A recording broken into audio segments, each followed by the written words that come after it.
Amen. Continuons la lecture. Juge 9. Abimelech, fils de Jérubbal, se rendit à Sichem vers les frères de sa mère, et voici comment il leur parla ainsi qu'à toute la famille de la maison du père de sa mère. Dit, je vous prie aux oreilles de tous les habitants de Sichem, vaut-il mieux pour vous que 70 hommes, tous fils de Jérubbal, dominent sur vous, ou qu'un seul homme domine sur vous? Et souvenez-vous que je suis votre os et votre chair. Les frères de sa mère répétèrent pour lui toutes ces paroles aux oreilles de tous les habitants de Sichem, et leur cœur incliné en faveur d'Abimelech, car ils se disaient, c'est notre frère. Ils lui donnèrent 70 cycles d'argent qu'ils enlevèrent de la maison de Baal-Périte. Abimelech s'en servit pour acheter des misérables et des turbulents qui allèrent après lui, et vint dans la maison de son père à Ophra, et il tua ses frères, fils de Jérubbal, 70 hommes sur une même pierre. Il n'échappa que Jotham, le plus jeune fils de Jérubbal, car il s'était caché.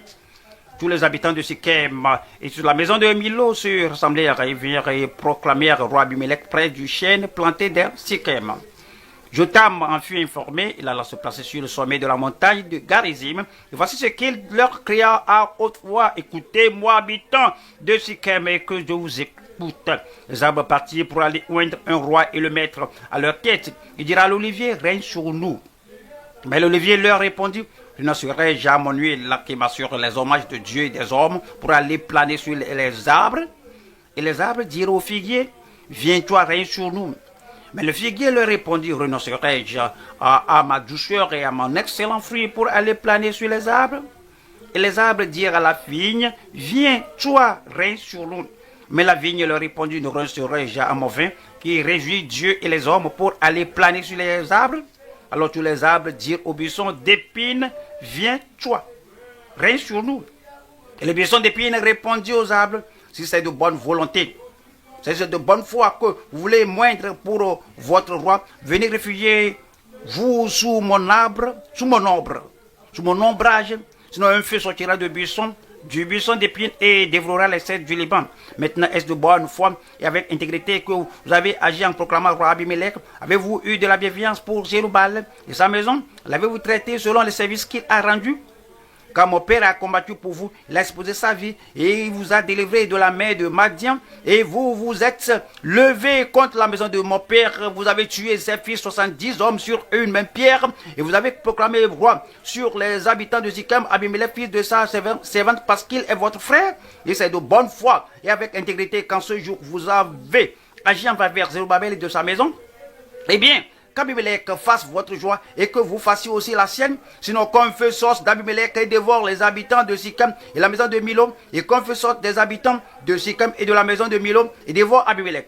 Jotham se retira et prit la fuite et s'en alla à Béer, où il demeura loin d'Abimelech son frère. Abimelech avait dominé 3 ans sur Israël. Alors Dieu envoya un mauvais esprit entre Abimelech et les habitants de Sichem. Et les habitants de Sichem furent infidèles à Abimelech, afin que la violence commise sur les 70 fils de Jérubbal reçut son châtiment et que leur sang retomba sur Abimelech, leur frère qui les avait tués, et sur les habitants de Sichem qui l'avaient aidé à tuer ses frères. Les habitants de Sichem placèrent en embuscade contre lui sur les sommets des montagnes des gens qui dépouillaient tous ceux qui passaient près d'eux sur le chemin, et cela fut rapporté à Abimelech. Gal, fils d'Ebed, vint avec ses frères et passèrent à Sichem. Les habitants de Sichem eurent confiance en lui. Ils sortirent dans la campagne, nagèrent leurs filles, foulèrent les raisons et se livrèrent à des réjouissances. Ils entraient dans la maison de leur Dieu. Ils mangèrent et burent et ils maudirent Abimelech. Et Gal, fils d'Ebed, disait: qui est Abimelech et qui est Sichem pour que nous servions Abimelech? N'est-il pas fils de Jérubbal les Zébul? N'est-il pas son commissaire? Servir les hommes de Habor près de Sichem. Mais nous, pourquoi servirons-nous Abimelech? Oh, si j'étais le maître de ce peuple, je renverserais Abimelech. Et il disait à Abimelech: renforce ton âme, mets-toi en marche. Zébul, gouverneur de la ville, apprit ce que disaient Gal et fils d'Ebed, et sa colère s'enflamma. Il envoya secrètement des messagers à Abimelech pour lui dire: voici Gal, fils d'Ebed, et ses frères sont venus à Sichem et ils sauvaient la ville contre toi. Maintenant pars de nuit, et toi et le peuple qui est avec toi, et mets-toi en embuscade dans la campagne. Le matin au lever du soleil, tu fondras avec impétuosité sur la ville, et lorsque Gal et le peuple qui est avec lui sortiront contre toi, tu le feras ce que tes forces permettront. Abimelech et tout le peuple qui était avec le parti de nuit, et ils se mirent en embuscade près de Sichem, ils divisaient en 4 corps. Gal, fils d'Ebed, sortit et il se tint à l'entrée de la porte de la ville. Abimelech et tout le peuple qui était avec lui se levèrent alors de la muscade. Dans l'aperçu, le peuple, il dit à Zébul, voici un peuple qui descend du sommet des montagnes. Zébul lui répondit, c'est l'ombre des montagnes que tu prends pour des hommes. Gad, reprenant la parole, dit, c'est bien un peuple qui descend des hauteurs du pays. Et il lui trouve par rive par le derrière du chêne des devins. Et Zébul lui répondit, où donc est ta bouche qui dit, toi qui disais, qui est Abimelech, pour que nous le servions? N'est-ce point là le peuple que tu méprisais? Marche maintenant, livre la bataille. Gad s'avança la tête des habitants de Sichem. Il livra bataille à Abimelech. Poursuivi par Abimelech, il prit la fuite devant lui, et beaucoup d'hommes tombèrent morts jusqu'à l'entrée de la porte. Abimelech s'arrêta à Houma, et Zébul chassa Gad et ses frères qui ne purent rester à Sichem. Le lendemain, le peuple sortit dans la campagne. Abimelech, qui en fut informé, prit sa troupe et la partagea en 3 corps et se mit en embuscade dans la campagne. Ayant vu que le peuple sortait de la ville, il se leva contre eux et les battit. Abimelech et les corps qui étaient avec lui se portèrent en avant et se placèrent à l'entrée de la porte de la ville. 2 de ces corps se jetèrent sur ceux qui étaient dans la campagne et les battirent. Abimelech attaqua la ville pendant toute la journée. Il s'en empara et tua le peuple qui s'y trouvait. Puis il rasa la ville et il semait du sel. Cette nouvelle, tous les habitants de la tour de Sichem se rendirent dans la forteresse de la maison du Dieu Bérite. On avertit Abimelech que tous les habitants de la tour de Sichem s'étaient rassemblés. Alors Abimelech monta sur la montagne de Tchalmon, lui et tout le peuple qui était avec lui. Il prit en main une hache, coupa une branche d'arbre, l'enleva et la mit sur son épaule. Ensuite, il dit au peuple qui était avec lui, vous avez vu ce que j'ai fait, hâtez-vous de faire comme moi. Et ils coupèrent chacun une branche et suivirent Abimelech. Ils plaçaient les branches contre la forteresse et descendirent avec ceux qui étaient. Ainsi périrent tous les habitants, tous les gens de la tour de Sichem, au nombre d'environ 1000 hommes et femmes.